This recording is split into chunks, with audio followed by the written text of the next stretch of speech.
populations versus samples. A big part of this, how do I say it? A big part of this unit is recognizing, or being able to in the beginning, recognize if what we're doing is a mathematically good way of doing it. Okay? Haley, will you put your computer away, please? So the first thing we need to talk about are statistical questions.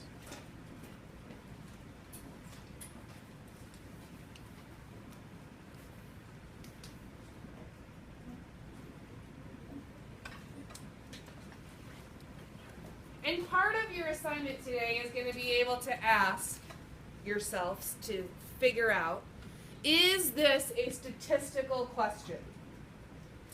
And unfortunately, it's more than what we're used to, right? Saying, can the answer be a number, isn't enough. Saying, is it quantitative or qualitative, isn't enough. So statistical questions are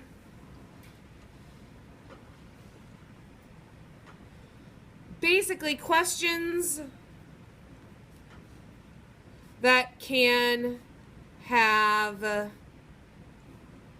multiple answers from multiple sources.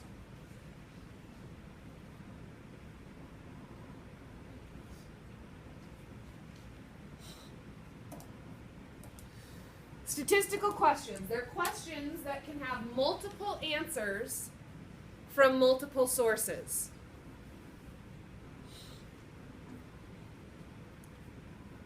If I asked Gabe how many siblings he has, 5. There's only one answer, right? It's Gabe's answer. Is that true? I mean, could there be different answers? Yeah, I mean, he could have anything from 0 to 100, right? But it's only his answer. But if I asked everybody in this classroom how many siblings you have, there still can be multiple answers, right? I mean, everybody's answer could be different. Everybody's answer could be the same. I mean, we could have 4 people with 3, right? But I have multiple sources. I have the 22 of you that are in here. I have multiple sources. So a statistical question has multiple answers or multiple possibilities and has multiple sources. It can be qualitative. Typically it's not, but qualitative is qualities like color, size of shirt,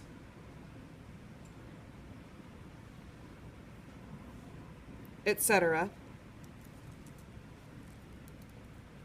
Brand name, those are qualitative.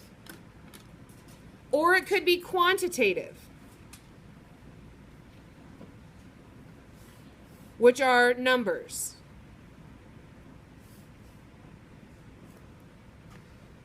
Number of siblings is quantitative. Now here's my disclaimer. Shoe size. Right? Shoe size is a number. But is it qualitative or quantitative? Does it describe or is it a value? Your shoe size describes your shoe. Shoe size is qualitative.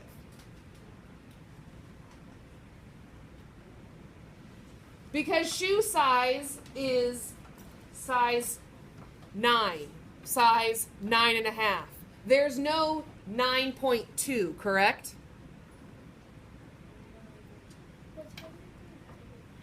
Shoe size, even though it's a number, is qualitative. So you can't always just say it's exactly, hey, Sam, the board is that way. You can't always say numbers are qualitative or quantitative. It's got to be a numbers of an item. Because you wear a size 8 does not mean there are 8 shoes. It's a descriptor of the shoe size. It's like small, medium, large. So that's sometimes difficult. So statistical questions are questions that can have multiple answers from multiple sources. Let's practice. Yes or no?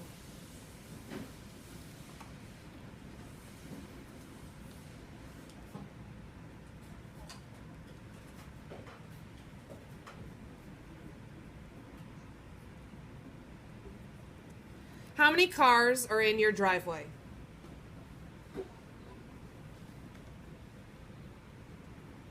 How many cars are in your driveway? Is that a statistical question? Are you asking all of us, or? I'm asking, the question says, how many cars are in your driveway? Statistical or not statistical? Can you have multiple answers? Yes. I mean, right. Like you could have 1, you could have 2, you could have 3, you could have 0. But are there multiple sources? How many driveways do you have?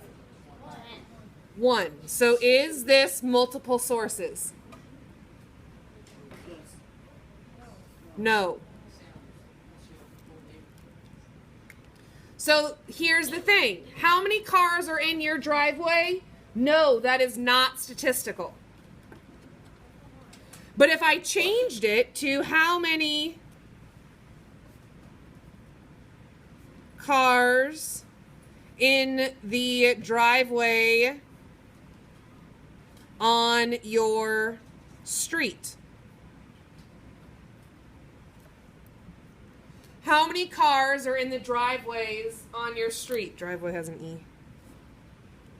Is that statistical? Yes.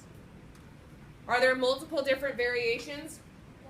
Yes. And are there multiple sources? Yes, because there's more than one driveway on your street. So yes, that is a statistical question.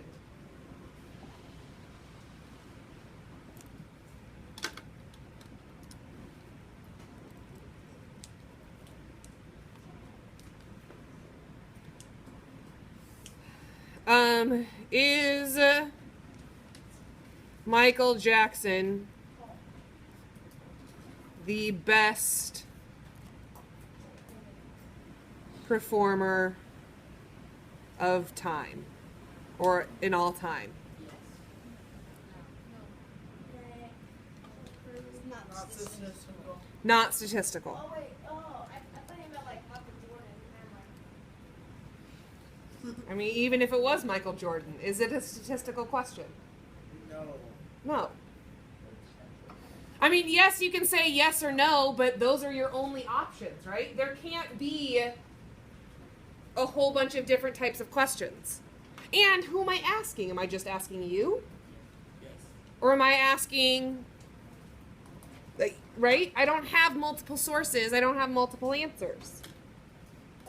Well, if you were asking a crowd, right? If I was asking a crowd, I could have multiple sources. But could I have multiple answers?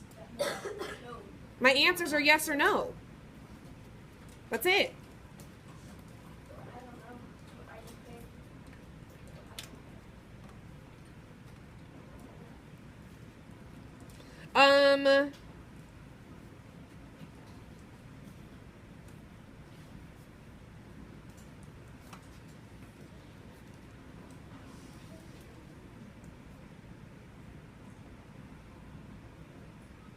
How many cities had more than 2 inches of snow?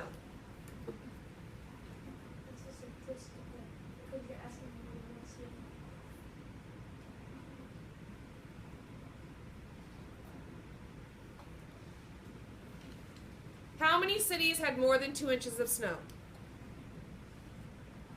If I asked Maddie how many cities had more than 2 inches of snow, what's she going to do to answer this question?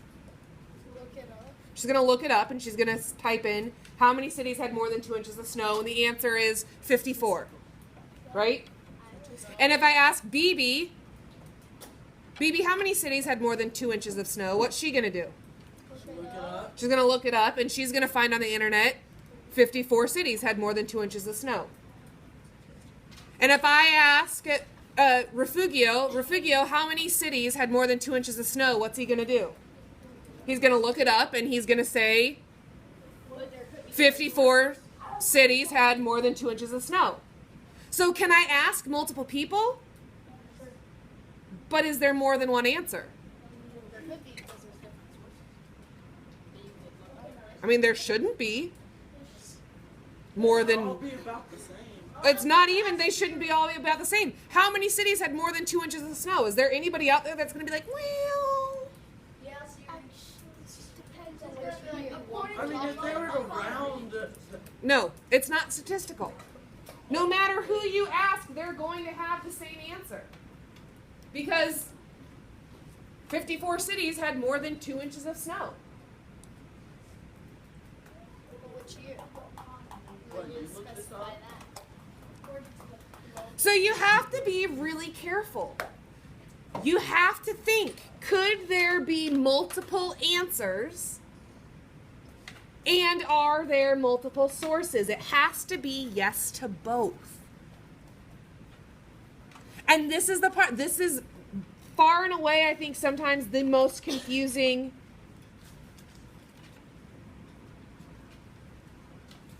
part of it. Because you start like autopiloting.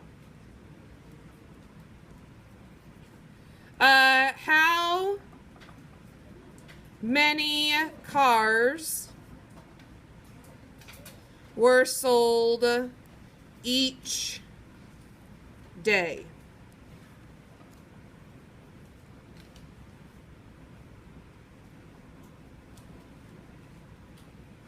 I want you to think about it.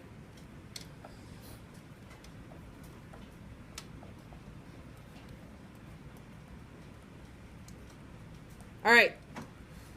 If you go to a car dealership, I go down the street to Ford. And they give me information. And then I go down the street to Chevy.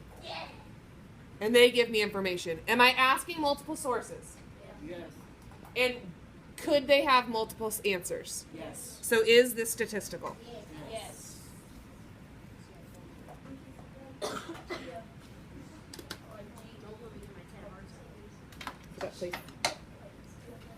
All right, so then part two. Part two of this is population versus sample.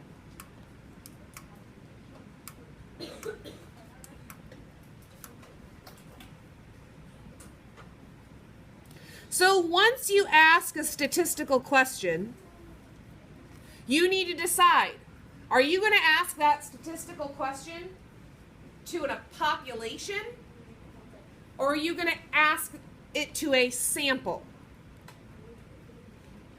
And a population is the entire group.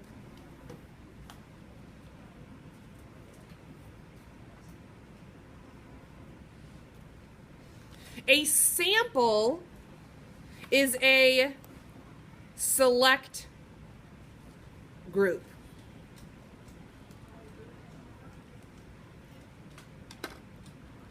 Population versus sample.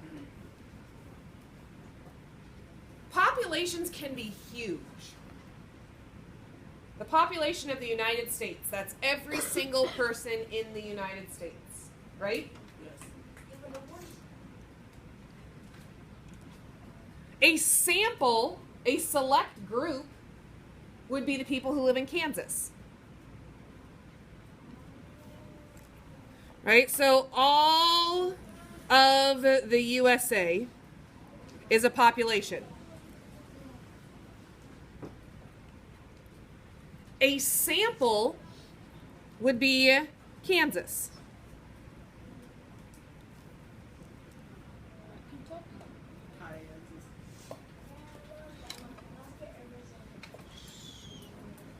A population can be a little bit smaller. A population could be 7th graders at Hawker Grove. I mean, that's a population of students. I could study the 7th graders at Hawker Grove. And a sample, if I didn't want to study all 400, I could say Mrs. Long's students.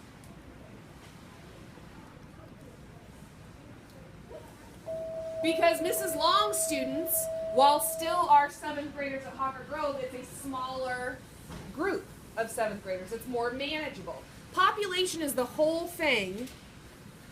Sample is a smaller group.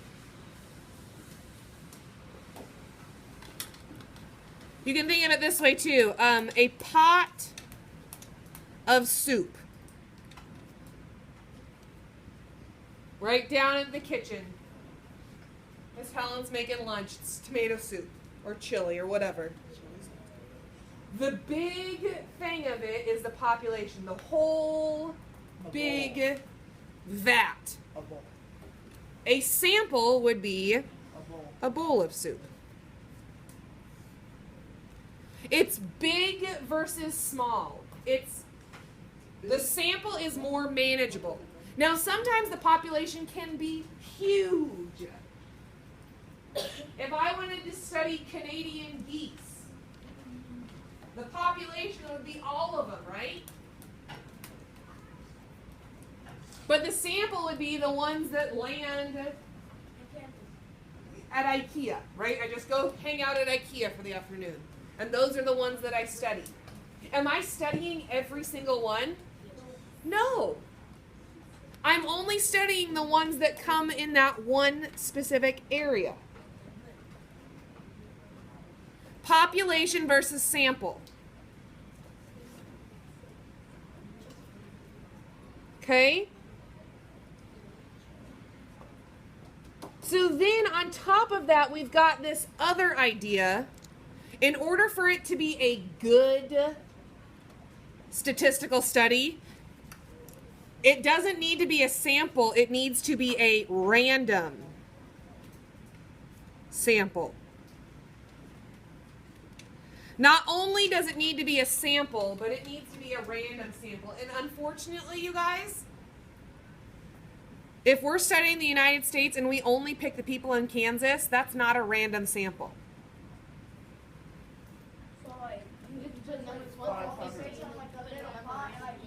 Right? I mean, like, because if I'm studying, you know, like, if I wanted to ask people in Kansas, how many winter coats you own, right?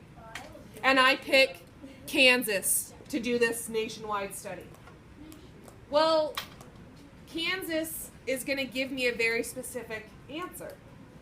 But are people in Minnesota going to have a different answer? Yes. Yeah, because it's colder there. And are people in Florida going to have a different answer? Yes. Yeah, because it's warmer there, right? It's not a good random sample.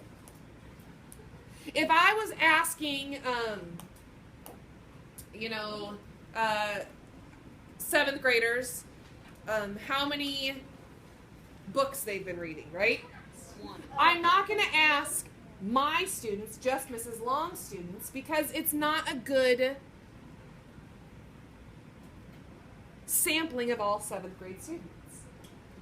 You're gonna ask everybody who's in the hall. One of each. Right? That's not a good random sample. So a random sample needs to be exactly what it is. Random. It can have no, how do I want to say this? No relationship.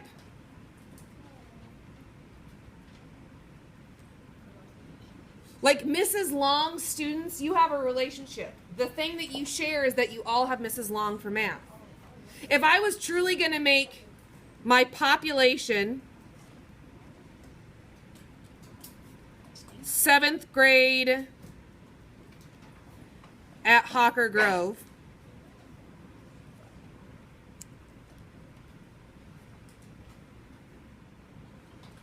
instead of my sample, which is, I mean, it's still a sample. It's still going to give me statistical information. It's just not going to be a good, random statistical relationship.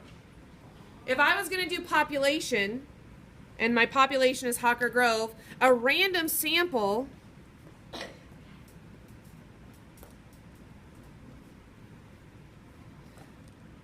might be if I, let's see, did the 8th student in or on each roster for English 7. What